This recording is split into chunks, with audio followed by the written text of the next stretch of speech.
በጣም ከሚገባኝ በላይ ክብር ሰጥቶኛል እና ጠንካራ በመሆኔ በሚወደኝ የሚፈልገኝ ለምንድነው በጥንካሬ ታኖረኛለች በሚለው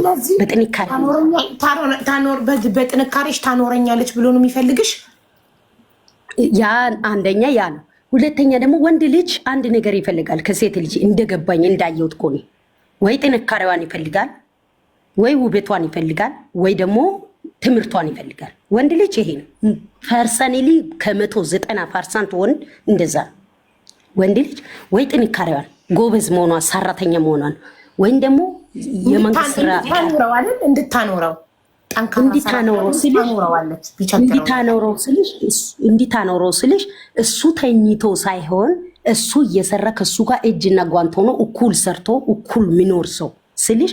አሁን ብዙ ሴቶች አስተሳሰባቸው ምን መሰለሽ? ደካማ ሴቶች አስተሳሰብ ነው የምነግርሽ። ያገባኝ ሊያኖረኝ ነው ያኖረኝ ቁጭ አድርጎኝ የሚባል አይነት አስተሳሰብ አለ። ይሄ ደግሞ በደሃ ሀገር በኢትዮጵያ አኗኗር አይሆንም። ለምን? እኔ እንደተማረ እሱ ማህፀን አለው ያረግዛል። ኦኬ ማህፀን የለው አያረግዝም።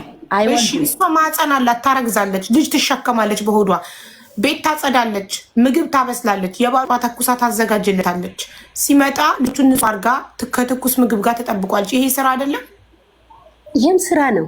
በኢትዮጵያ አሁን ላይ ባለው ኑሮ ይሄ ልክ ነሽ። ይሄም ከዚህ በላይ ስራ የለም። ከውጭው ስራ የቤቱ ይበልጣል። ግን በኢትዮጵያ አኗኗር አሁን የድሃው ማህበረሰብ እየኖረ ያለው ውጭ አብሮ ሰርቶ ቤት ገብቶ አብሮ ሰርቶ ነው። ውጭ አብሮ ከሰሩ ደግሞ ቤት ሰራተኛ እንዲሰራ። ወንዶቹ ግን እየሰሩ አይደለማ ቤት ውስጥ። እውነቱን ለመናገር ውጭ ሴቷ ከወንዱ እኩል ውጭ አብራ ትሰራና ማታ ሲገቡ እሱ ሶፋ ላይ ሶፋም ከሌላቸው ድሃም ከሆኑ ፍራሽ ላይ ቁጭ ብሎ ቲቪ ካለ ያያል፣ ከሌለ ሬዲዮ ካለ ይሰማል፣ ካልሆነ ስልክም ካለው ይጎረጉራል።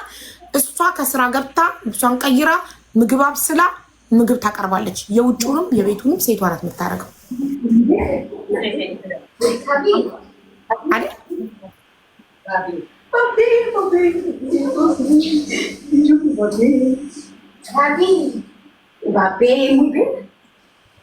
መጣሁ። ቆይ አንዴ። እሺ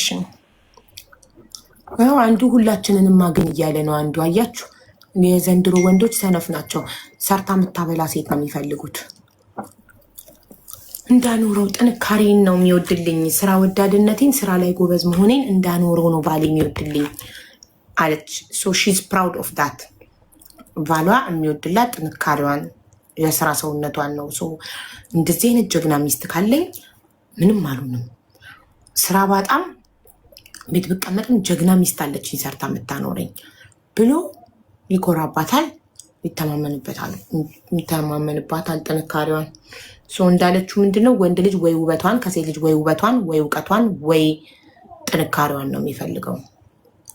እሺ ሌትስ ጎ ጋይስ። ፍላወር ኦፍ ኢትዮጵያን ፎሎ 1000 እናስገባትና ቪዲዮ ታብራለች። አብዬ እንዴት ነሽ? ሰላም ልበልሽ ብዬ ነው። ሰላም መስዬ እንዴት ነሽ?